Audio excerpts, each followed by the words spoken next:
নির্বাচনী ইস্তেহার ঘোষণা করবেন বিএনপির সম্মানিত চেয়ারম্যান জনাব তারেক রহমান।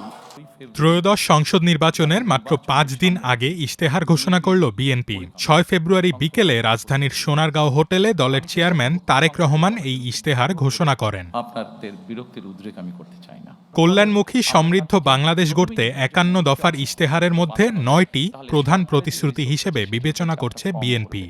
যেই রিসার্চ আছে সেটা দিয়ে যারা সত্যি এর মধ্যে নিম্ন আয়ের পরিবারকে সুরক্ষা দিতে ফ্যামিলি কার্ড চালু করে প্রতি মাসে 2500 টাকা এবং কৃষকের ন্যায্য মূল্য নিশ্চিতে কৃষক কার্ডের মাধ্যমে ভর্তুকি, সহজ ঋণ, কৃষি বীমা ও রাষ্ট্রীয় ব্যবস্থাপনায় বাজারজাত করা হবে। মৎস্যচাষী, খামারি ও কৃষিখাতের ক্ষুদ্র ব্যবসায়ীরাও এই সুবিধা পাবেন। একটি সাধারণ পরিবার যার সদস্য সংখ্যা এভারেজে 5 থেকে 6 জন, আপনি যদি তার এভারেজ খুব এসেনশিয়াল বাজার সদাই যদি আপনি মনে করেন 5 থেকে 6 হাজার টাকা হয়ে থাকে, আপনি যদি তাকে 2500 টাকার মতন দেন, তার মানে আপনি তাকে মোটামুটিভাবে 1 সপ্তাহের একটা সাপোর্ট আপনি তাকে দিচ্ছেন। এই 1 সপ্তাহ সাপোর্টটা আমরা যারা আজকে এত সুন্দর জায়গায় বসে আলোচনা করছি, আমাদের কাছে এটা গায়েই লাগবে না বিষয়টা, বাট আমরা যদি তাদের সেই বাস্তব অবস্থায় যাই, এই 1 সপ্তাহের 2500 টাকার সহযোগিতা তার জন্য বিরাট বড় ব্যাপার। বিএনপি বলছে তারা ক্ষমতায় গেলে দেশব্যাপী 1 লাখ স্বাস্থ্যকর্মী নিয়োগ দেবে। মানসম্মত চিকিৎসা, মা ও শিশুর পূর্ণাঙ্গ স্বাস্থ্যসেবা সহ রোগ প্রতিরোধমূলক কার্যক্রম বাড়ানো হবে। বাস্তব দক্ষতা ও মূল্যবোধ ভিত্তিক শিক্ষানীতি প্রণয়ন করা হবে। প্রাথমিক শিক্ষায় সর্বাধিক গুরুত্ব দিয়ে শিক্ষক শিক্ষার্থীদের প্রযুক্তি সহায়তা ও মিড ডে মিল চালু করার ঘোষণা দেয় দলটি। আমরা যদি একটা মানুষকে প্রথমেই অসুস্থ হওয়া থেকে বাঁচাতে পারি, তাহলে অবশ্যই সেই মানুষটি আর হসপিটালে যাচ্ছে না। হসপিটালে না গেলে হসপিটালের উপরে চাপটা কম পড়ছে। কাজেই এই কাজটি করার জন্য, প্রিভেনশনটাকে আমরা করার জন্য আমরা প্রায় 1 লক্ষের মতন স্বাস্থ্যকর্মী নিয়োগ দিতে চাচ্ছি সারা দেশে। এদিকে তরুণদের কর্মসংস্থান সৃষ্টি, কারিগরি ও ভাষা দক্ষতা উন্নয়ন ও মেধাভিত্তিক সরকারি নিয়োগ নিশ্চিত করা হবে। এছাড়া ক্রীড়াকে পেশা ও জীবিকার মাধ্যম হিসেবে গড়ে তুলতে জেলা উপজেলা পর্যায়ে ক্রীড়া অবকাঠামো গড়ে তোলা হবে। বিএনপি বলছে তারা প্রতিশোধ নয়, ন্যায় ও মানবিকতার রাজনীতিতে বিশ্বাস করে। ক্ষমতা নয়, জনগণের অধিকারই বিএনপির রাজনীতির কেন্দ্রবিন্দু।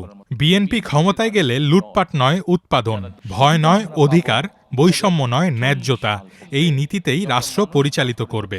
সে যেই রাজনৈতিক আদর্শে বিশ্বাস করুক না কেন, আমি যদি একজন মেধাবীকে তার নিজের জায়গায় পৌঁছতে সাহায্য করি, তখন সে কিন্তু একটি বিষয়ে চিন্তা ভাবনা করবে যে আজকে বিএনপি সরকার ছিল বলেই আমি আমার মেধার শক্তিতে এখানে আসতে সক্ষম হয়েছি।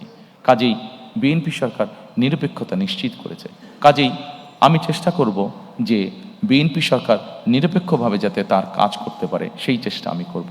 পরিবেশ রক্ষা ও জলবায়ু সহনশীলতা জোরদারে স্বেচ্ছাশ্রমের মাধ্যমে নদী, খাল খনন ও 5 বছরে 15 কোটি বৃক্ষরোপণ ছাড়াও বর্জ্য ব্যবস্থাপনা আধুনিকায়নে জোর দেওয়ার কথা ইশতেহারে বলেছেন বিএনপি চেয়ারম্যান। কোন এলাকার কোন বৃক্ষটা ভালো হবে সেভাবে আমরা আমাদের পরিকল্পনা সাজিয়েছি। কাজেই টেকনাফে যেই বৃক্ষটা হবে, তেঁতুলিয়াতেও সেটা হতে পারে, কিন্তু অত ভালো হবে না, কারণ ওখানকার সয়েল ইজ ডিফারেন্ট, ক্লাইমেট আবহাওয়া কিছুটা ডিফারেন্ট।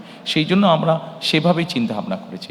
এবং আরেকটি জিনিস করেছি, এখন যেটা মডার্ন যুগে করা যায়, আপনি স্যাটেলাইট ইমেজ দিয়ে আপনি কোনো জায়গায় যদি 500 গাছ লাগান, আপনি যদি 500 গাছের চারা ওখানে রোপণ করতে চান, ওখানে 500 চারা রোপণ হলো কি হলো না, আপনি স্যাটেলাইট ইমেজ দিয়ে কিন্তু ওটা ঘরে বসে আপনি দেখতে পারবেন, মনিটর করতে পারবেন। সেজন্য এই সুবিধাটাও আমাদের আছে। সব ধর্মের নেতৃবৃন্দদের জন্য সম্মানী ও প্রশিক্ষণের ব্যবস্থা করা হবে। ডিজিটাল অর্থনীতি ও আন্তর্জাতিক পেমেন্ট সিস্টেম চালু, ই-কমার্সের আঞ্চলিক হাব স্থাপন ও মেড ইন বাংলাদেশ পণ্যের রপ্তানি বাড়ানো হবে বলে ইশতেহারে ঘোষণা দেন তারেক রহমান।